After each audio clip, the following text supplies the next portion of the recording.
हमारे देश का एक खास वर्ग जो कश्मीर में अनुच्छेद 370 को फिर से बहाल करने की मांग करता है, अब उसे ऐसी गलतफहमी होगी कि अगर वो भी सड़कों को बंद करके ऐसे ही बैठा रहे और केंद्र सरकार पर दबाव बनाता रहे तो कश्मीर में भी शायद एक दिन पुरानी व्यवस्था लौट सकती है। जो लोग पिछले साल तक दिल्ली के शाहीन बाग में नागरिकता संशोधन कानून के खिलाफ आंदोलन कर रहे थे, हो सकता है वो लोग भी फिर से इकट्ठा हो जाएं, क्योंकि इससे उनकी भी उम्मीद जरूर जागी होगी कि CAA को भी रद्द कराया जा सकता है। वो सोचेंगे कि अगर कृषि कानून रद्द हो सकता है तो फिर इस कानून में क्या समस्या है। एक देश एक टैक्स के सिद्धांत का विरोध करने वाले लोग अब शायद ये सपने देख रहे होंगे कि वो GST कानून को भी एक दिन समाप्त करा लेंगे। यानी देश की संसद द्वारा बनाए गए हर उस कानून का विरोध शुरू हो सकता है जिसे हमारे देश का एक खास वर्ग पसंद नहीं करता।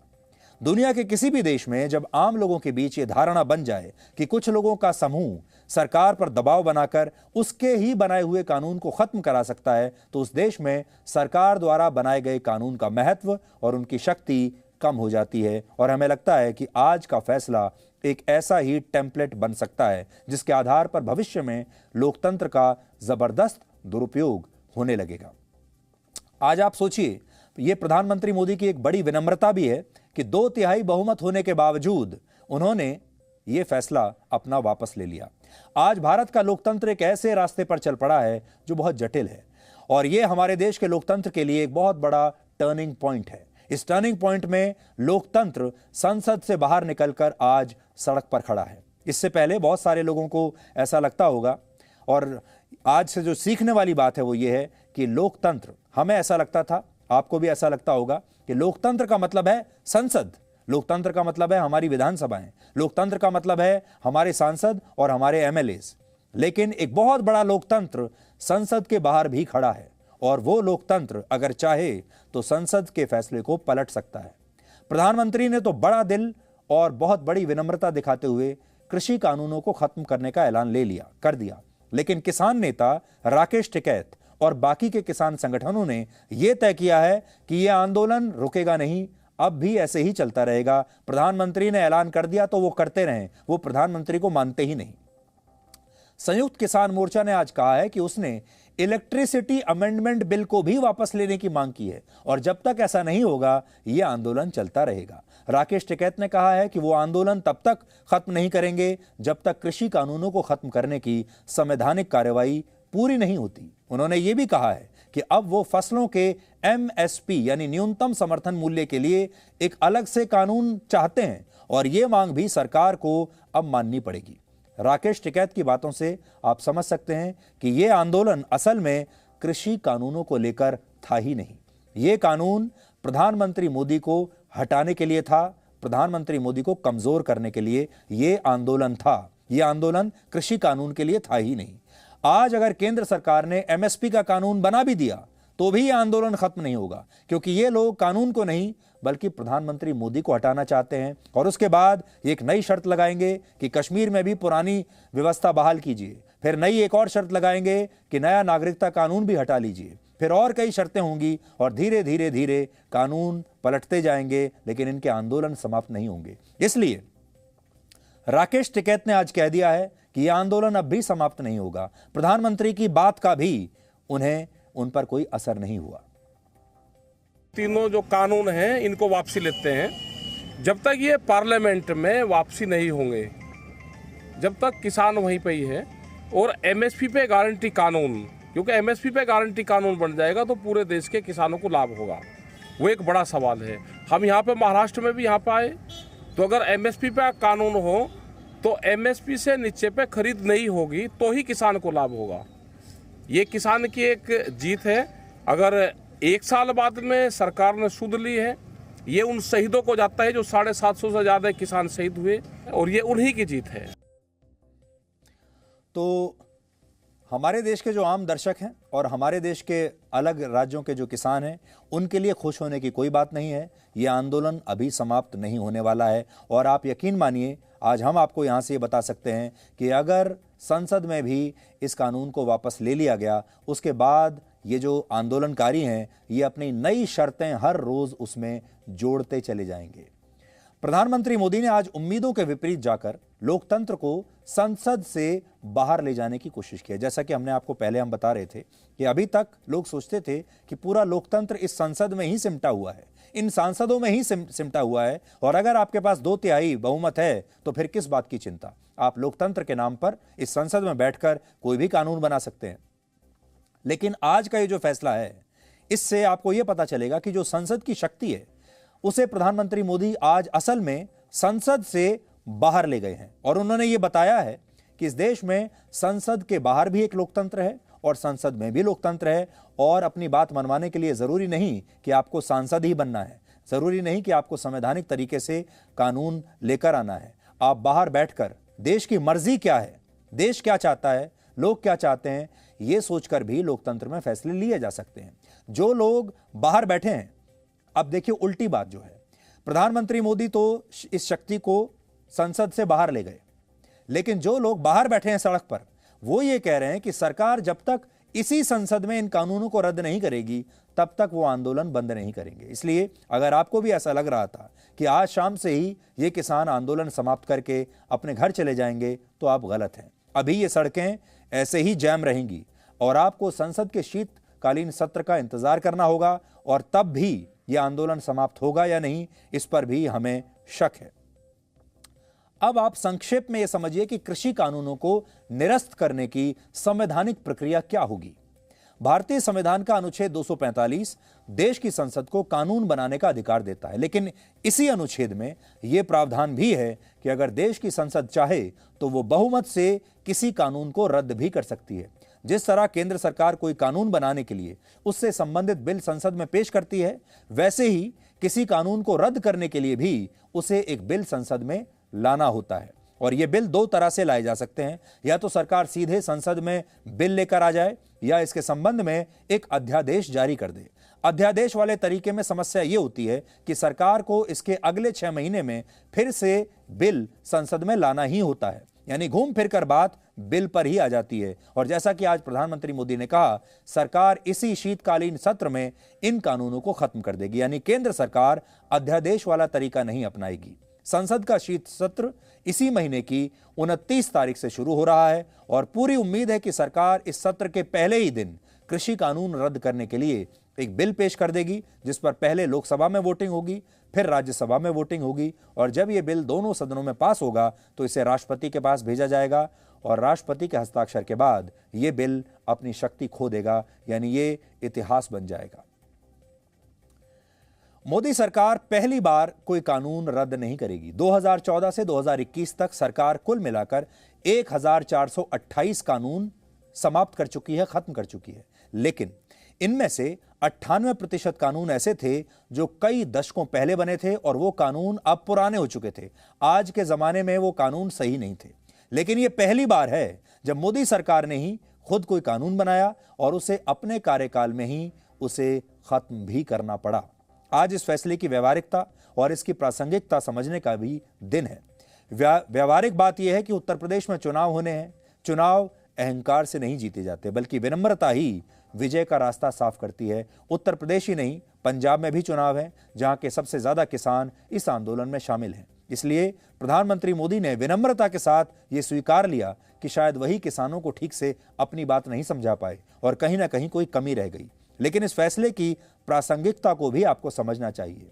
उन्होंने यह फैसला सिखों के 552वें प्रकाश पर्व के मौके पर लिया है। आज ही के दिन सिखों के पहले गुरु गुरु नानक देव जी का जन्म हुआ था। गुरु नानक कहते थे कि कुछ लाभ किसी को दिखाई नहीं देते। उनके जीवन का एक किस्सा है। एक बार उनके पिता ने उन्हें कुछ रुपए देकर एक गांव भेजा और कहा कि वहां से खाने पीने का सस्ता सामान खरीदकर उसे दूसरे गांव में ज्यादा कीमत पर बेच देना। गुरु नानक जी के पिता व्यापारी थे और व्यापार की सफलता का आधार ही लाभ कमाना होता है। गुरु नानक ने खाने पीने का सामान खरीदा और उसे बेचने के लिए दूसरे गांव की तरफ बढ़ गए, लेकिन रास्ते में उन्हें कुछ भूखे साधु मिले जिन्होंने कई दिनों से कुछ खाया नहीं था। गुरु नानक देव जी ने अपना खरीदा गया सारा सामान उन्हीं साधुओं में बांट दिया। उनके पिता को बहुत क्रोध आया, लेकिन गुरु नानक ने कहा कि भूखे साधुओं का पेट भरने से ज्यादा लाभ भला और किस चीज में हो सकता है। यह बात अलग है कि यह लाभ किसी को दिखाई नहीं देता। प्रकाश पर्व के दिन प्रधानमंत्री ने आज जो फैसला लिया उसका लाभ भी शायद आज आपको दिखाई ना दे रहा हो, लेकिन उन्होंने देश भर के किसानों तक विनम्रता के साथ अपनी बात पहुंचाई और सरकार और असली किसानों के बीच एक नए संबंधों की शुरुआत करने की कोशिश की है। आज भारत के लोकतंत्र का अध्ययन करने का भी दिन है, क्योंकि आज के बाद से आपको यह देखना होगा कि आपके देश में लोकतंत्र का रूप भविष्य में आज के बाद कैसा होगा। भारत जैसे देश में एक लोकतंत्र तो वो है जो संसद से चलता है और एक लोकतंत्र वो है जो बाहर सड़कों पर खड़ा है। हमारे देश के ज्यादातर नेता यही समझते हैं कि लोकतंत्र का मतलब चुनावों से है, सरकार बनाने से है और लोकतंत्र का मतलब संसद या विधानसभा पहुंचने और वहां फैसले करने से है। एक बार जब कोई नेता देश की संसद या राज्यों की विधानसभा में पहुंच जाता है तो वो उस लोकतंत्र की परवाह करना छोड़ देता है जो संसद या विधानसभा में नहीं बल्कि बाहर सड़कों पर खड़ा है। और इसकी परवाह हमारे देश के नेता 5 साल में एक बार ही करते हैं, जब चुनावों का समय होता है। लेकिन आज ये साबित हुआ कि संसद के बाहर मौजूद लोकतंत्र की भी अपनी एक वास्तविकता और अपनी एक ताकत है। आज आंदोलन कर रहे बहुत सारे लोगों को भले ही कृषि कानूनों की सही जानकारी ना हो, उन्हें जनता ने ना चुना हो, लेकिन लोकतंत्र में उनका एक स्थान है और उनकी राय भी मायने रखती है। आज इससे यह भी पता चला कि कानून बनाना और कानून को वापस लेना संसद के बाहर भी हो सकता है। यानी हमारे देश में लोकतंत्र की जो जर्नी है, यात्रा है, वो संसद से सड़क तक की है। आज का फैसला डेवलपमेंटल पॉलिटिक्स यानी विकास की राजनीति के लिए एक अशुभ संकेत है। दिल्ली के गाजीपुर से शुरू हुए इस विरोध ने आज देश को सिंगापुर बनाने के सपने की बलि ले ली। सिंगापुर आकार में दिल्ली के क्षेत्रफल से भी आधा है, लेकिन प्रति व्यक्ति आय के मामले में आज वो दुनिया में चौथे नंबर पर है, जहां वार्षिक प्रति व्यक्ति आय 60 लाख रुपए से ज्यादा है। एक व्यक्ति वहां 60 लाख रुपए सालाना कमाता है, जबकि भारत में एक व्यक्ति साल में औसतन सिर्फ 1,44,000 रुपए ही कमाता है। और इस मामले में आज भारत का पड़ोसी देश बांग्लादेश भी हमसे आगे निकल चुका है। आप देख लीजिए, आपकी स्क्रीन पर है, सिंगापुर में औसतन एक व्यक्ति सालाना 60 लाख कमाता है, हमारे देश में लगभग 1.5 लाख कमाता है और बांग्लादेश में भी हमसे थोड़ा सा ज्यादा 1.5 लाख कमाता है। हमारे यहां 1,44,000 रुपए औसत आय है। और इसकी वजह यही है कि हमें सिंगापुर जैसी समृद्धि नहीं बल्कि वो गरीबी ही पचती है, वही अच्छी लगती है जिसका शिकार हम पिछले 75 वर्षों से हैं। आज कोई सरकार हमें ये कह भी दे कि कानून में ये बदलाव करके, व्यवस्था में ये बदलाव करके, पुराने जमाने की बातों को छोड़कर नए आइडियाज के साथ ये काम करके आपकी आमदनी भी 40 लाख, 50 लाख, 60 लाख रुपए सालाना हो सकती है, उसे भी हम स्वीकार नहीं करना चाहते, क्योंकि हमारे देश की जो नेता हैं, जो विपक्षी दल हैं, वो आज भी गरीबी पर आधारित राजनीति ही करना चाहते हैं, क्योंकि गरीबी पर आधारित राजनीति से सबसे आसानी से वोट मिलते हैं। और उस राजनीति के 2 स्तंभ हैं, एक गरीबी और दूसरा अशिक्षा। और आपने देखा होगा 75 वर्षों में हमारे देश के नेताओं ने यह कोशिश की कि एक तो गरीबी ना मिटे और दूसरा अशिक्षा ऐसे ही बनी रहे। इसीलिए आपने देखा होगा हमारे देश में हर पार्टी गरीबी के नाम पर बनी है, हमारे देश में हर चुनाव गरीबी के नाम पर लड़ा गया है, हमारे देश में हर बार सबसे बड़ा मुद्दा गरीबी ही होता है, सबसे ज्यादा सरकारी योजनाएं गरीबी पर आधारित हैं। नेताओं के हर भाषण में 75 वर्षों से ऐसा कोई भाषण नहीं होगा जिसमें गरीबी की बात न की गई हो। लेकिन फिर ऐसा कैसे हो सकता है कि 75 साल में इस देश से गरीबी नहीं गई, नेता अमीर होते चले गए। वो गरीबी का नारा देने वाले नेता आज बड़े बड़े बंगलों में रहते हैं, बड़ी बड़ी गाड़ियों में चलते हैं, उनके पास जबरदस्त पैसा है, लेकिन गरीबी आज भी हमारे देश में वही है और वो पूरी कोशिश करते हैं कि गरीबी इस देश से जाए नहीं। क्या आपने कभी सोचा है कि भारत में जरूरत से ज्यादा बेरोजगारी, गरीबी और भ्रष्टाचार क्यों है? क्योंकि भारत में जरूरत से ज्यादा लोकतंत्र है, जबकि सिंगापुर में ऐसा नहीं है। वहां एक लिमिटेड डेमोक्रेसी यानी सीमित लोकतंत्र है और लोगों को अनुशासन में रहना पड़ता है, रहना ही पड़ता है। सिंगापुर के नीति निर्माताओं ने शुरू से ही अपने देश के नागरिकों के सामने यह सवाल रखा कि वो असीमित अधिकार, असीमित आजादी और असीमित लोकतंत्र चाहते हैं या फिर असीमित समृद्धि चाहते हैं। और सिंगापुर के लोगों ने असीमित समृद्धि को चुन लिया। इसलिए आज सिंगापुर विकास के हर पैमाने पर दुनिया के ज्यादातर देशों से बहुत आगे खड़ा है और हर साल हजारों भारतीय भी बेहतर जीवन के लिए सिंगापुर जैसे देशों में चले जाते हैं। लेकिन आर्थिक सुधारों के जरिए अपने देश को समृद्ध बनाने की कोई भी कोशिश हमारे देश का, चाहे वो टुकड़े टुकड़े गैंग हो या फिर हमारे देश के विपक्षी दल हों, वो सफल नहीं होने देते। कुल मिलाकर सड़क छाप राजनीति और विरोध प्रदर्शन भारत को अंदर से कमजोर कर रहे हैं और अब चीन जैसे देशों के भारत के खिलाफ सेना या मिसाइल तैनात करने की जरूरत नहीं है। शी जिनपिंग को सिर्फ इस पर नजर रखनी है कि भारत में कौन से विरोध प्रदर्शन की शुरुआत कराई जा सकती है, कैसे भारत के लोगों को उनकी ही सरकार के खिलाफ सड़कों पर उतारा जा सकता है। यानी कुल मिलाकर जो हमारे दुश्मन देश हैं उन्हें सिर्फ यह कहना है कि भारत की जो सिविल सोसाइटी है, भारत का जो समाज है, उसे कैसे बांटना है, कैसे उसे एक दूसरे के खिलाफ खड़ा कर देना है, कैसे नागरिकता कानून जैसे प्रदर्शन यहां पर करवाने हैं, कैसे कश्मीर को लेकर प्रदर्शन यहां पर करवाने हैं और कैसे किसानों को कृषि कानूनों को लेकर प्रदर्शन यहां पर करवाने हैं। देश अपने आप टूटता चला जाएगा, देश अपने आप बढ़ता चला जाएगा, देश अपने आप कमजोर होता चला जाएगा। फिर मिसाइलों की और तोपों की जरूरत क्या है। पर्शिया के महान दार्शनिक और कवि जलालुद्दीन रूमी ने एक बार कहा था, यहां से बहुत दूर, सही और गलत से परे एक मैदान है, मैं तुम्हें वहीं मिलूंगा। तो कुछ बातें ऐसी होती हैं, इसका अर्थ यह है कि सही और गलत के बीच एक रिक्त स्थान होता है और जब आप उस रिक्त स्थान पर खड़े होकर स्थितियों को देखते हैं तो बिना पक्षपाती हुए फैसला लेते हैं।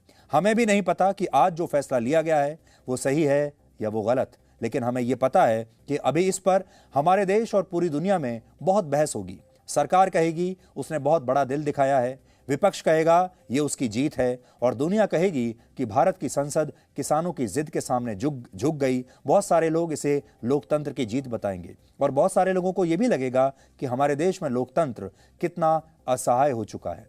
लेकिन हमें लगता है कि यह फैसला न सही है न गलत, क्योंकि कुछ फैसले इन सही और गलत के बीच मौजूद रिक्त स्थान को भरने का काम करते हैं और ये आपको आज से कुछ वर्षों के बाद समझ में आएगा। आज बहुत सारे लोग हमसे भी ये सवाल पूछ रहे हैं और इसके लिए हमारी ट्रोलिंग भी हो रही है।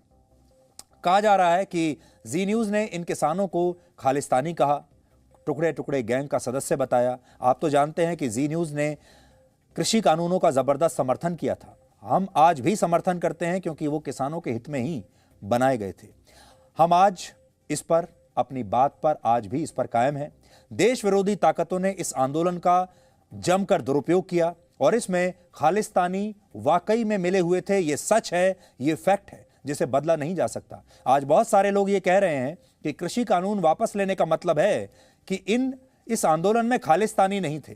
कृषि कानूनों के समाप्त होने से यह साबित हो गया है कि इस आंदोलन में खालिस्तानी और देश विरोधी ताकतें शामिल नहीं थी। यह गलत बात है, इससे कहीं यह साबित नहीं होता। कानून वापस लेना अलग बात है और खालिस्तानियों की वहां मौजूदगी अलग बात है। और आज भी हम आपसे ये कहते हैं कि खालिस्तानियों की मौजूदगी वहां पर थी। 30 नवंबर को जी न्यूज़ ने आपको पहली बार बताया था कि इस आंदोलन में खालिस्तान के फुटप्रिंट्स मिलते हैं और उस समय दिल्ली के सिंधु बॉर्डर पर हमें ऐसे बहुत सारे सबूत मिले थे जहां से ये साबित होता था कि खालिस्तानी यहां पर हैं। इसके बाद कनाडा, अमेरिका और ब्रिटेन जैसे देशों में किसान आंदोलन के समर्थन में रैलियां हुई जिनमें खालिस्तान के झंडे लहराए गए। भारत को अस्थिर करने की कोशिशें हुई। इन रैलियों में भारतीय मूल के उन लोगों को हथियार के रूप में इस्तेमाल किया गया जो विदेशों में बसे हुए हैं। यानी एक बहुत बड़ी बात यह है कि जो इंडियन डायस्पोरा है उसे हमारे ही खिलाफ एक हथियार के तौर पर इस्तेमाल किया जाने लगा। खास तौर पर मैं यहां कनाडा का नाम लेना चाहूंगा।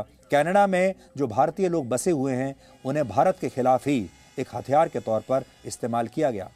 भारत को लेकर यह धारणा बनाई गई कि यहां अल्पसंख्यकों पर अत्याचार हो रहे हैं, किसानों पर अत्याचार हो रहे हैं। यह सब कुछ एक फॉर्मूले के तहत था।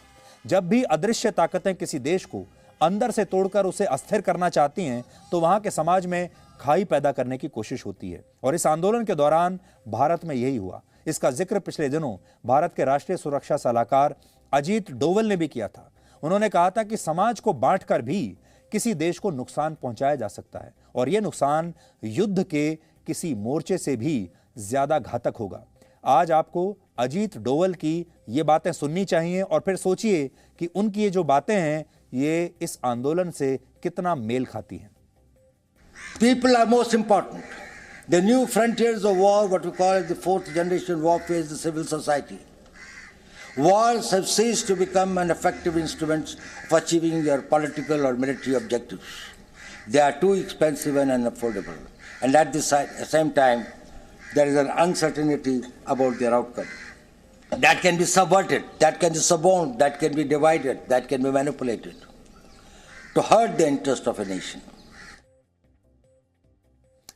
तो हमारे जो दुश्मन देश हैं, चाहे वो पाकिस्तान हो, चाहे वो चीन हो या पश्चिम में कुछ देश हों, जो भारत को अस्थिर करना चाहते हैं, ज़रूरी नहीं है कि वो हमारी तरफ कोई मिसाइल दाग देंगे, ज़रूरी नहीं है कि वो हमारी सीमा पर अपने सैनिक तैनात कर देंगे। सिर्फ करना इतना है कि हमारी सिविल सोसाइटी में एक अनरेस्ट पैदा करना है, हमारे समाज में एक बेचैनी पैदा करनी है, हमारे समाज को बांट देना है, हमारी संसद को कमज़ोर करना है, हमारे संविधान को कमज़ोर कर देना है और ऐसी स्थिति पैदा कर देना है कि जहां पर संविधान में लिखी हुई बातों को भी लोग मानने से इनकार करने लगें। संसद द्वारा पास किए गए बिल को भी, कानून को भी लोग मानने से इनकार कर दें और लोगों को ये गलतफहमी हो जाए कि अगर वो सड़कों पर कई महीनों तक या वर्षों तक अड़े रहेंगे, अपने ही देश के लोगों को परेशान करते रहेंगे, सड़कों पर कब्जा कर लेंगे, भवनों पर कब्जा कर लेंगे, तो एक दिन लोकतंत्र में उनकी बात मान ली जाएगी।